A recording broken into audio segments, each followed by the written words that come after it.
Alright, for over 20 years, we thought Super Saiyan 4 was stuck in the past. We thought it was the black sheep of transformations. But for me, it's my favorite. While we watched Goku and Vegeta surpass the level of gods with Blue, Ultra Instinct and Ultra Ego, a lot of us were secretly missing the fur, we missed the eyeliner, we missed the raw primal power. But then, everything changed. Dragon Ball Daima didn't just give us a new adventure, it brought the king back. But is the Daima version actually the Super Saiyan 4 we remember?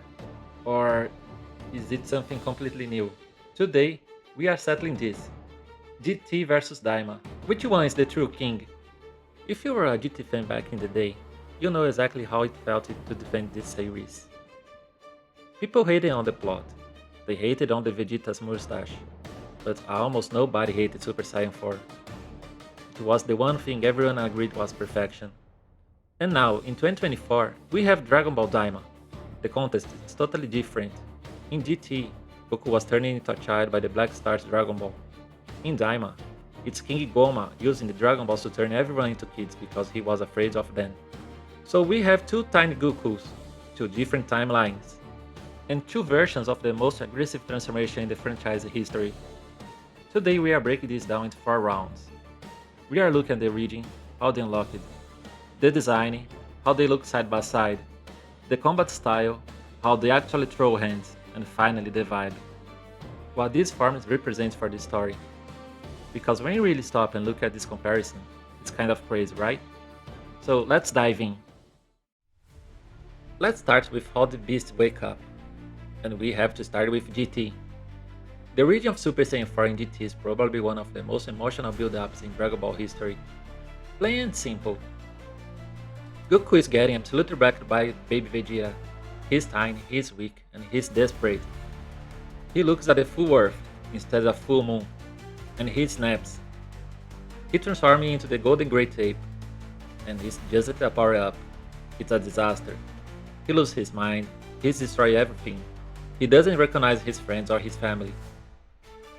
It's like the purest version of his Saiyan potential, incredible but dangerous to everyone around him.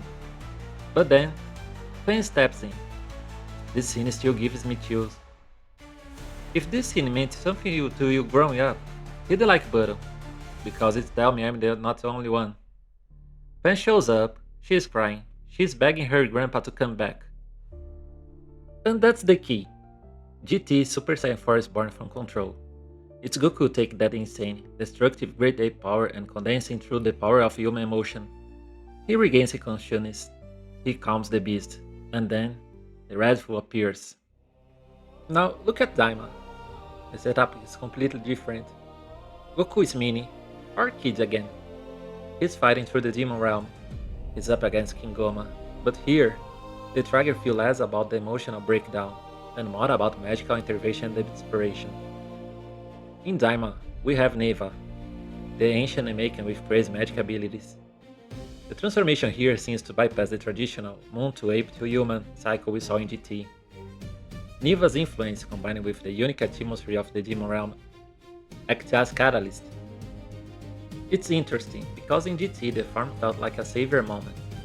It was the only way to save the universe. In Daima, it feels more like a survival tool in a chaotic adventure. In GT, the Tails was pulled out with pliers. Yeah, remember that insane scene? To force the transformation. In Daima, the mechanics of the mini-bot interact with its latent Saiyan part to create a different route to the same destination. GT was about mastering the animal inside. Daima feels to unlock the cheat code to overcome the curse of being small. But the scary part is, both methods result in a power that feels ancient. Now let's talk about the drip, because Super Saiyan 4 has the best design in the franchise. Yeah, I said what I said. In GT, when Goku transforms, something magical happens. He stops being a kid. The magic of Super Saiyan 4 form is so strong, it literally overrides the wish that made him small. He becomes an adult again. Look at the details. The red fur covers the upper body. The tail is back.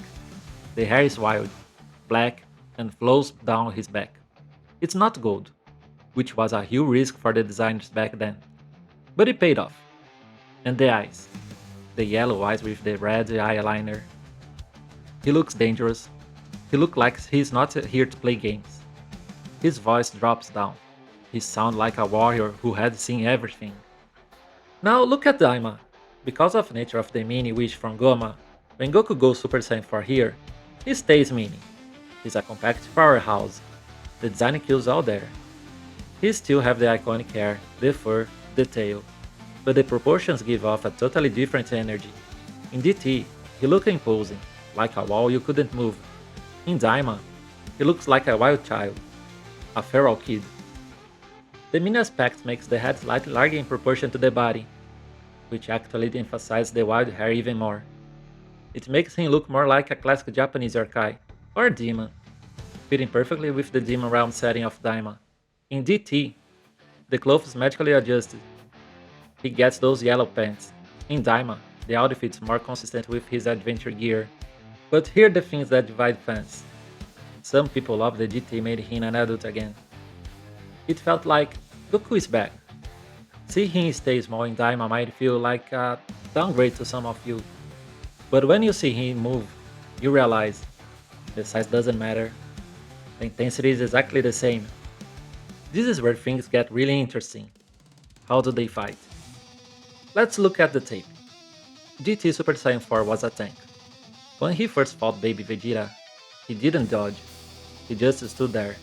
He took punches to the face and didn't blink. He said, "Your punches won't tickle like a tiny feather." His fighting style in GT was brutal and direct. He wasn't doing fancy flips. He was grabbing opponents, throwing them through the buildings, and blast them with 10 times Kamehameha. It was heavy weight-based fighting style. He felt like a golden grey tape compressed into a man. Even against Super 17, where he struggled, or Omega Shenron, Goku relied on durability and raw output. He was the heavy artillery. Now switch to Daima. Mini Goku in Super Saiyan 4 fights differently. He has to. He has the reach disadvantage because of his size. So what does he do? He uses speed. He uses ferocity. The combat in Daima is much more fluid. It's high speed, acrobatic and wild. He bounces off walls. He uses his small size to get inside the guard of larger enemies like Goma. Then there's a level of kid's energy in Daima fighting style. In GT, Goku fought like a master. In Daima, he fights like a brawler. He's reclaimed the original Dragon Ball feel, the scramble, the chaos. In DT, the 10 times Kamehameha was the finisher. It was red and devastating. In Daima, the energy attack seems more precise. And look at the red aura around the Zenkai Kamehameha. It's surreal. He's not trying to overpower with just weight. He's trying to overwhelm with pressure. It's the difference between a heavyweight boxer and a feral Wildcat.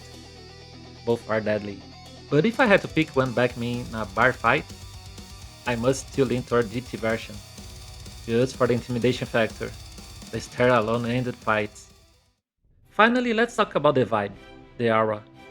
GT feels heavy, and I mean that in a good way. The entire Shadow Dragon saga felt like the end of the road. Super Saiyan 4 Goku in GT was a savior. He was the guardian of the universe, the true sense. He wasn't fighting for the thrill of the battle like he does in Super. He was fighting because if he lost, everyone died. There was a sadness to Goku in GT, a maturity. He carried the weight of Dragon Ball's misuse on his shoulders. That deep voice, that serious face, it felt like a goodbye. Daima is the opposite. Daima is about adventure. The vibe of Super Saiyan 4 here isn't the end. It feels like the new beginning. It's fresh, it's exciting. It brings the sense of discovery back to the franchise. When Goku transforms in Daima, it's not because of the universe is collapsing from the negative energy. It's because he's in a new world, facing new demons. It feels more like the Goku we met in the very first episode of Dragon Ball, just with way more firepower. GT was dark, metallic and serious. Daima is colorful, magical and nostalgic in a different way. And that's why this comparison is so hard, because they are trying to do two different things. GT wants to close the book. Daima wants to write a new chapter. So now I want to hear from you. We have looked at the tragic origin of the GT transformation versus the magic triggered in Daima. We have compared the adult heavy metal design of GT against the wild mini demon look of Daima. And we have seen the difference between the tank style of fighting and the acrobatic style. After seeing all of this, do you think the Daima version does justice to the legendary Super Saiyan 4? Or is the GT version still undisputed king in your heart? Personally, I think GT still holds the crown for the sheer emotional weight of the first transformation. That moment with Pan is unbeatable. But seeing this form return in Daima, it feels like justice. It feels like the franchise finally admit that design is too good to leave behind. Tell me in the comments, which version are you taking? The Savior from GT or the Adventure from Daima? If you felt even a little bit of nostalgia watching this, consider subscribing. Here on the Geeks Day, we don't just rank characters, we relive the moments that made us fall in love with anime and games. Click on the video on the screen to keep the marathon going. Thanks for spending your time with me today. See you in the next one!